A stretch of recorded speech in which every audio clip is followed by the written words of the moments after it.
Hey everyone, this is Jack Haas welcoming you to the REI Rookies Podcast, the Real Estate Investing Rookies Podcast, episode number 83, where we invite you to follow us on our journey towards financial freedom using the power of real estate.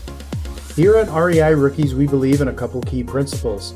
Number one, the best way to retain information is by teaching it to others. And number two, a rising tide lifts all boats. We're not competitors, we're a community. So let's get into some real estate investing. This week, we were very honored to have Seth Godin on our show. If you're not familiar with Seth, he is the author of 18 international bestsellers that have changed the way people think about work and have been translated into 38 languages. Among them, some of those books that you might be aware of: Unleashing the Ideaverse, Permission Marketing, Purple Cow, which is one of our favorites, Tribes, The Dip, Linchpin, Poke the Box, and All Marketers Are Liars. He writes the most popular marketing blog in the world and speaks to audiences around the world. He is the founder of altMBA and the founder and former CEO of Squidoo.com. The former VP of Direct Marketing at Yahoo, and the founder and pioneering online startup, Yoyodyne. You can learn a lot more about him by simply going to SethGodin.com. But stay tuned here for the next 30 minutes. And we really had a great conversation with Seth, and was a great time. So here it is. So we are happy to welcome Mr. Seth Godin to the podcast. Hello, Seth. How's it going? Fantastic. Hey, Jack. Hi, Josh. Thanks for having me. It's really an honor to have you on our show. And we've been reading quite a few of your books and wanted to touch base with you on a couple things. One of the big ones is that you have a new one coming out. Yeah, it's called This is Marketing, out in the middle of November. And it captures 20 years of my thinking about the end of the marketing industrial complex and the birth of something new that I think is a better way to understand how the world works and to make a difference in the world as well. Awesome. So Seth, I wanted to ask you, how do you particularly how do you gather all this data and stay ahead of the trends in order to provide this information? Obviously, you have to kind of be thinking way ahead of the curve. How do you particularly stay on top of these trends? Well, data and trends are two things I try very hard to avoid.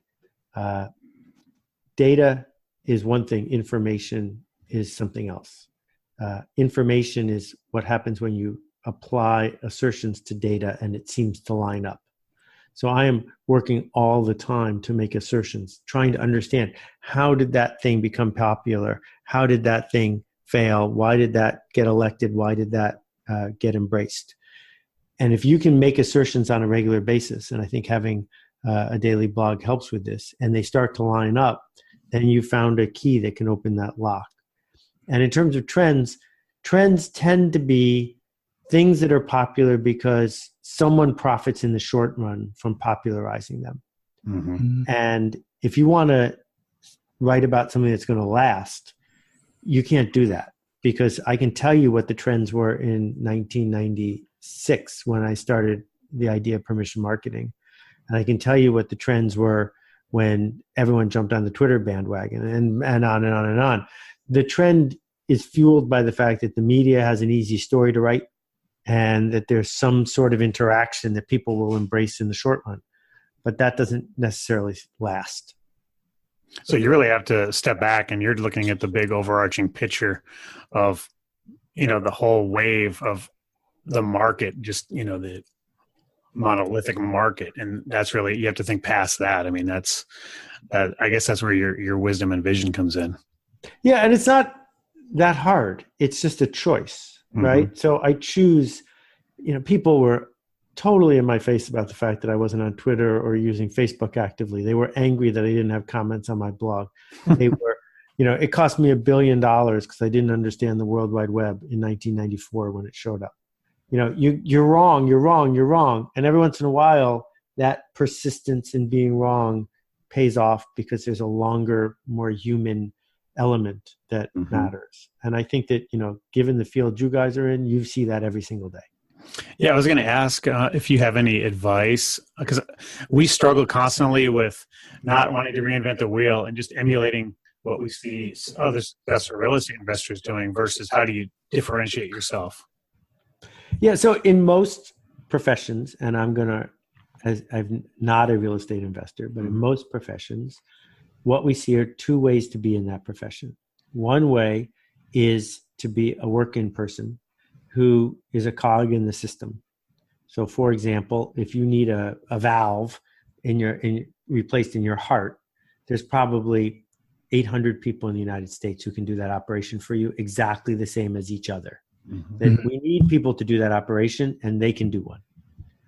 And then there's this other group of people that are asking the why question, that are looking around the corner, that are trying to create an innovation that shifts gears for people.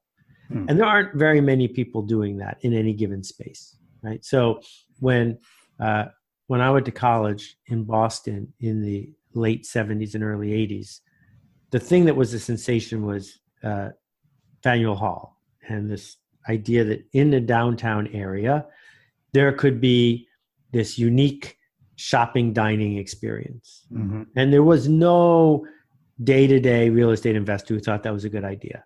They thought a good idea was to buy a 3-bedroom shared multifamily outside of Cambridge and Leechmere and rent it out for $500 a month, because that's what was always done.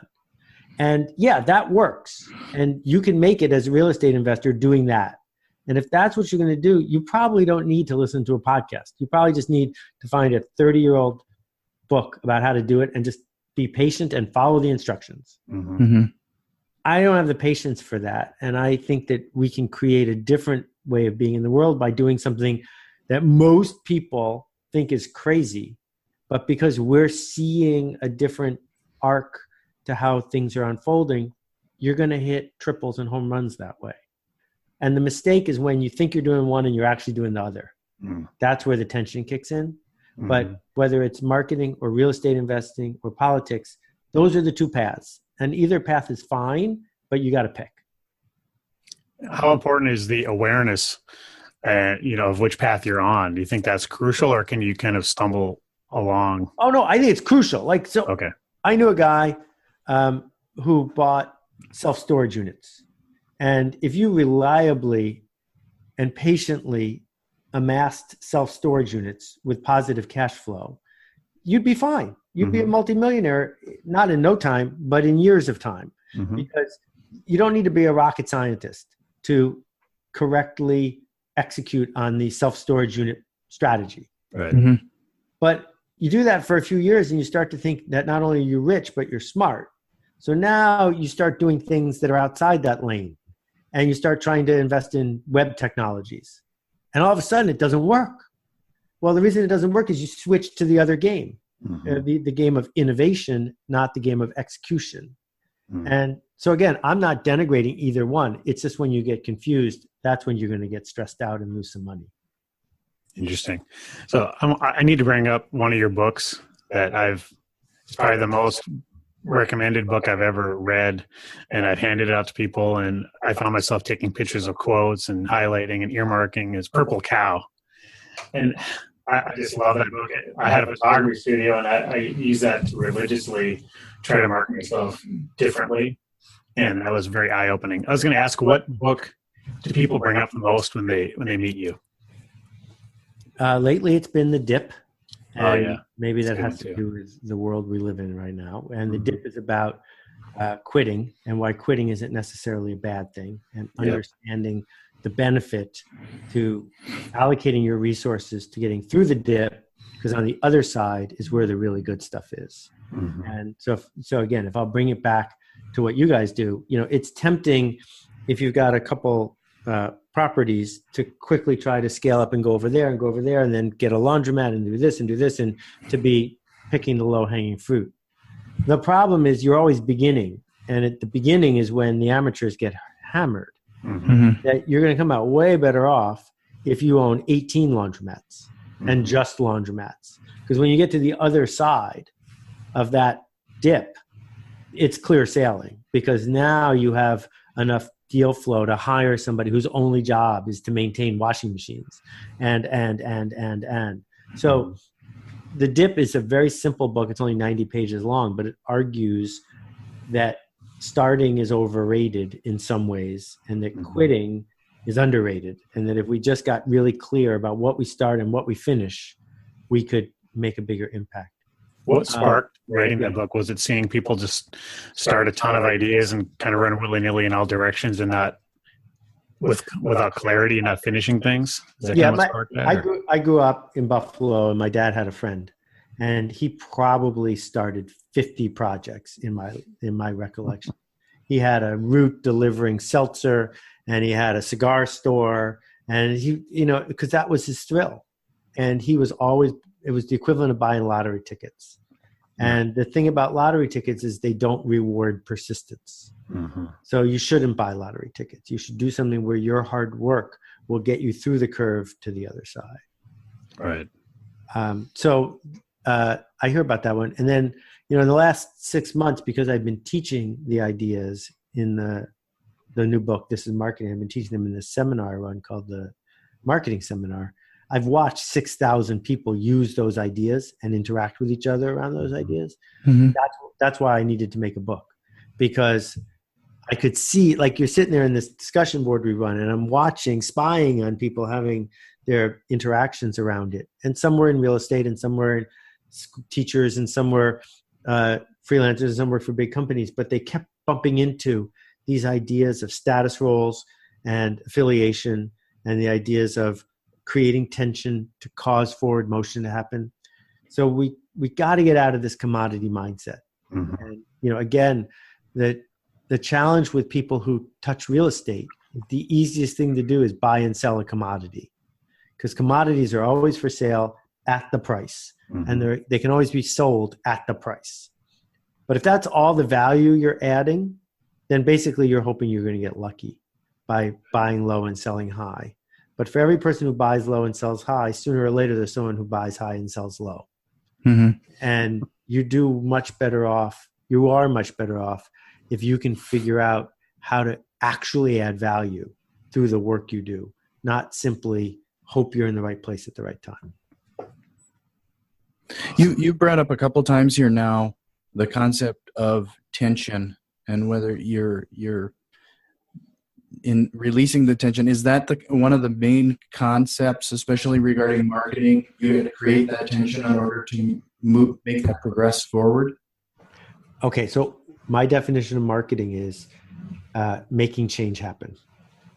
Voluntarily getting other people to voluntarily change their habits or their beliefs. That's what it is to be a marketer. If you can't make change happen, then you're not a marketer.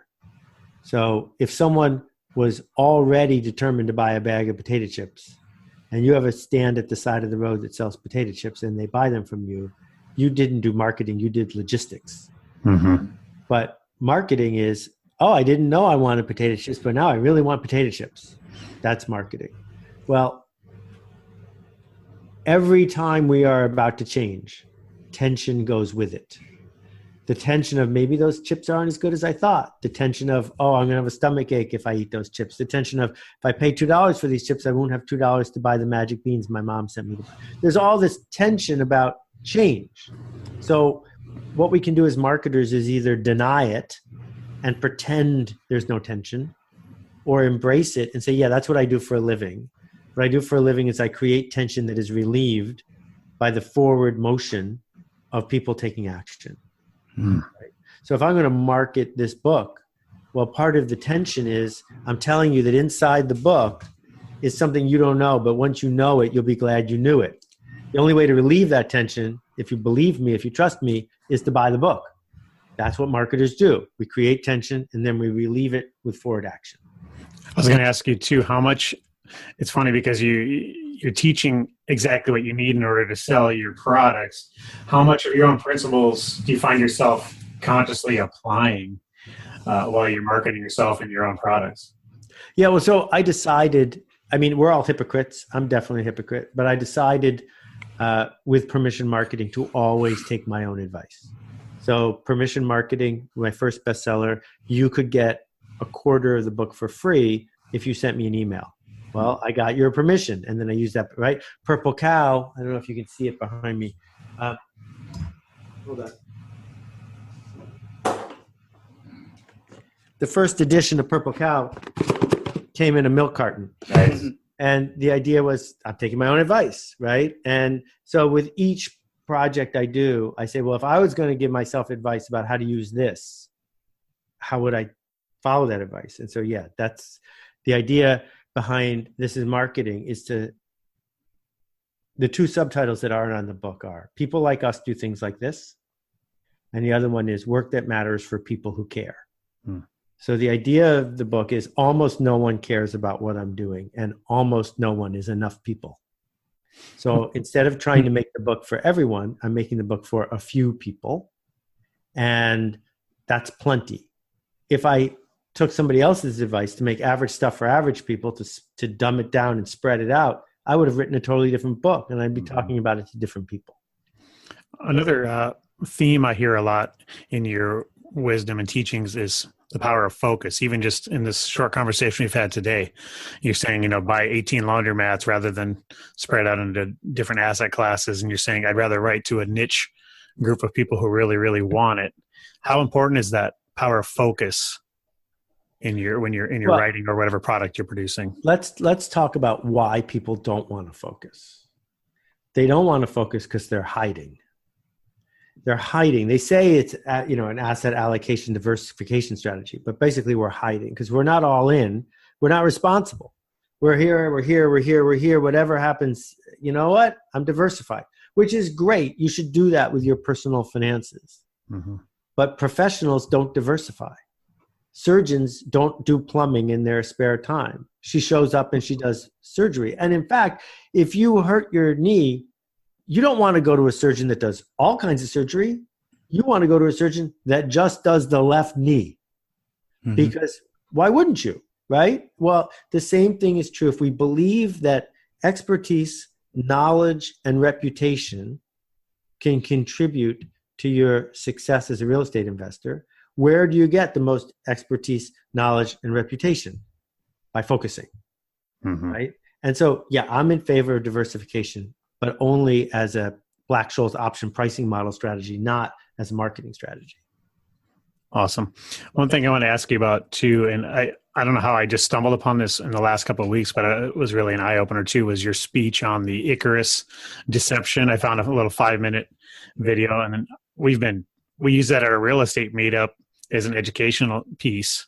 And I wanted to ask you about that too. How did you discover that myth had been changed, and, doing the research on that? And, there's so much content involved in that little 5-minute piece, basically challenging the whole public school system, the whole 9-to-5 work to 65 paradigm, the limiting beliefs, so much wrapped into that. And maybe speak a little bit about how you arrived at that. When we moved to this tiny little town north of New York City, we had a second generation real estate broker show us around. And as he's driving, he knew the name of every person in all 2,200 houses. He knew who owned the house before them and the house before them. And he knew which houses were going to be priced fairly and when they were coming on the market. And it's like, how did you know? And he said, because that's what I do. There's only 2,200 houses. I notice things. Well, that's what you guys do. That's what I do. If I see a story in the world, I don't know where the Icarus story bumped into me. I'm like, really? And it write that down. And 3 years later, that story stuck in my head. In terms of the public school thing, we sent our kids to public school. I was a stay-at-home dad. I saw it all firsthand. And I felt that frustration as a dad. And I said, well, if I'm feeling this frustration, just imagine how much frustration people who aren't as privileged to send their kids to a school this good are feeling. So that went down. And so these things, and you don't hear about 99% of the ones I've written down, but when one's ready, because I'm a noticer, that's what I use. And we all do that, but most people, A, don't focus, and B, when they're ready to share their assertion, they back off.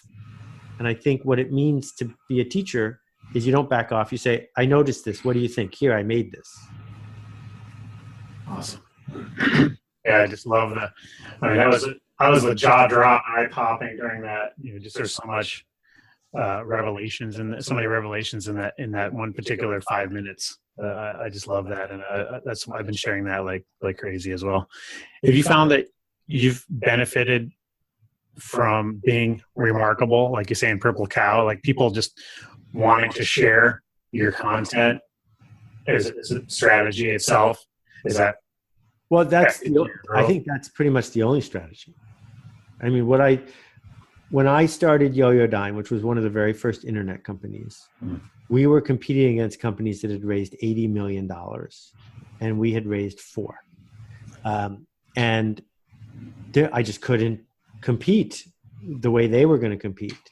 So this, bald-headed guy started giving speeches. We paid for my first 100 speeches. We would go to conferences, be a sponsor of the conference in exchange for me giving a speech. And if I got up to give a speech and I said, this is what everybody knows, and there's no controversy to anything I'm saying, no one would have remembered anything I said. But instead, like in one of the first pages of a book, criticizing the whole Silicon Valley thing, I'm there on page 3 saying something ridiculous, except it wasn't ridiculous. Turned out I was right. But at the time, it seemed ridiculous. And so this idea of, I'm going to put an idea in the world. I'm going to write a column for Fast Company, knowing that the purpose of the column is that people will fax it to their friends. That was the state of the art for technology in those days. Mm-hmm. Fax this to your friends. And the more I could write things that people would share, the better it worked. And so that's what I do. I'm not here to cure polio. I'm here to say, you knew this already, but I'm going to say it to you in a way that's easy for you to share. Love that. Well, I know we're kind of probably at our time here, Seth. I can't thank you enough for the amount of time you've given us already. And we really look forward to seeing what's ahead. And you can count on us to be sharing your content. As Josh mentioned, we've used your material a couple times now in our local real estate investing group. So we really appreciate it. Yeah, maybe give us where can people find your book and what's the release date? Sure. My blog you can find by typing Seth into Google, and the book comes out November 13th. And there's 7,000 free blog posts there, seth.blog. I hope people check it out. And I just want to say to both of you, I know how hard it is to show up on a regular basis with a podcast, with material, and you're doing it day after day. So on behalf of the people who listen to you, thank you for that. It's very generous. Oh, I appreciate it, Seth. Thanks so much. Thank you, Seth. All right, we'll see you. Take care. That was Seth Godin, and we can't thank him enough for his time and sharing his experience and knowledge. Make sure to check out his new book, This is Marketing. You Can't Be Seen Until You Learn to See. We'll have a link for that in the show notes. And remember, find us and follow us on Facebook and Twitter. And if you like what you're hearing, head over to iTunes, subscribe, rate, and review the show. It really helps other rookie investors find the show. And remember, get off the bench and into the game. We'll see you next time.